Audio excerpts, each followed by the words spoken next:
আসসালামু আলাইকুম এভরিওয়ান, কেমন আছেন সবাই? তো এদিকে রান্না হচ্ছে আমার বাচ্চার জন্য। আজকে কি রান্না করে চলেন দেখি কি রান্না করছি। চলেন, পেঁয়াজ কুচি করে আমি রান্না করেছি। বাটা পেঁয়াজই আমি সবসময় ইউজ করি, তবে আজকে আমি পলা পেঁয়াজই দিয়েছি কুচি করা। এবার হলুদ দিয়ে দিচ্ছি। তো সে তো মরিচ এখনো খাইতে শিখিনি, তার জন্য মরিচ দিইনি। তার জন্য আজকে রান্না করবো হচ্ছে ঝিঙ্গাগুলো দিয়ে দিলাম।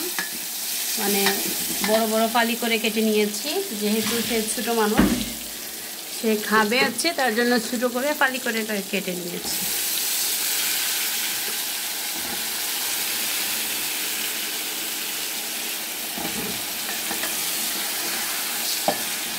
এখন আমি ভালো করে একটু মরিচ দিব না, হচ্ছে একটু লবণ দিয়ে একটু ডেকে রান্না করব কতক্ষণ। পরিমাণ মতো হচ্ছে লবণ দিয়ে দিব,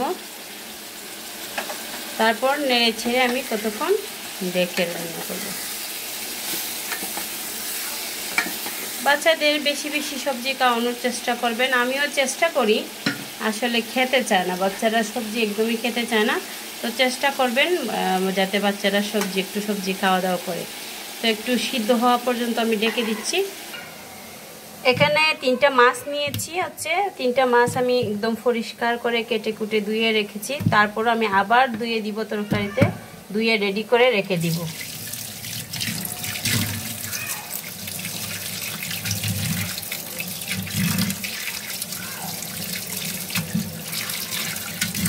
আমি আসলে ভিডিওতে এত এক্সপার্ট না, যেহেতু আমি এক্সপার্ট না, তার জন্য যাদের বিরক্ত লাগবে আপনারা ক্ষমার সুন্দর দৃষ্টিতে দেখবেন। তো এই 3টা মাছ দিয়ে আমি রান্না করব, বেশি মাছ দিব না, সে তো ছোটো মানুষ খাবে না। আমি একটু টুকরো করে নিব, মাছগুলো টুকরো করে নিয়ে আবার আসতেছি। এই যে এখানে আমি টুকরো করে নিয়েছি। সে কিন্তু সবগুলো মাছ খাবে না, তারপরেও বাচ্চা মানুষের তরকারি তো এমনিতেই ভিটামিন সবগুলা কম পড়ে, তার জন্য আমি একটু বেশি বেশি মাছ দিয়ে রান্না করি। মাছগুলো আমি খেয়ে নিব বা বাসার অন্য মেম্বাররা খেয়ে নিবে। তো আবার এগুলোকে একটু ধুয়ে নিব। এমনিতে লবণ দিয়ে ধুয়ে রেখেছি আমি, তারপরে আবার একটু দিয়ে নিচ্ছি।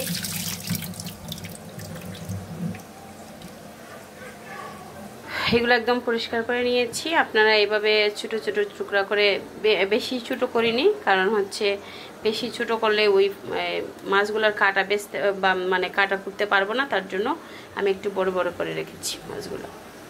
এই যে এদিকে সবজিগুলো একদম সিদ্ধ হয়ে আসছে, এবার আমি মাছ দিয়ে দিব। খুব বেশি ঝোল দিব না, আমি চাইবো একটু সবজিটা খাওয়ানোর জন্য।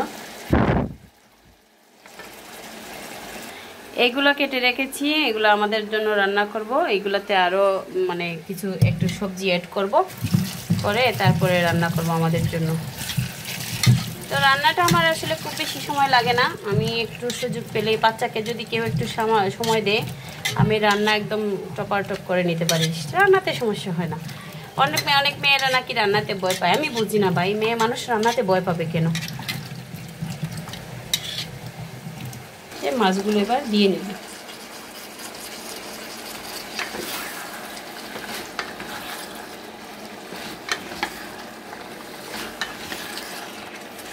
ঝিঙ্গাতে অবশ্যই পানি দিতে হয় না এক্সট্রা, তার পানি সে নিজেই অনেক পানি নিয়ে বসবাস করে। ঝিঙ্গা সবজি তো সবাই চিনেন। তো একটু রান্না হলে তারপরে একটু ডেকে রান্না করব, তারপরে একটু সামান্য একটু ঝোল দিব।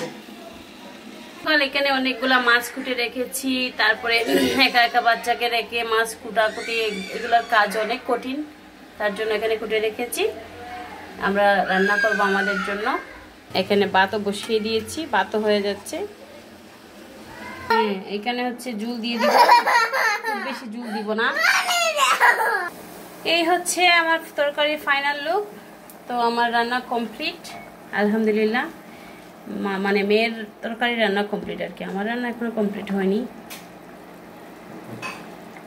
তো সবাই ভিডিওটি লাইক কমেন্ট করবেন আর সাবস্ক্রাইব করবেন, পাশে থাকবেন, এটাই সবার কাছে আশা করি। তো সবাই ভালো থাকবেন, আল্লাহ হাফেজ।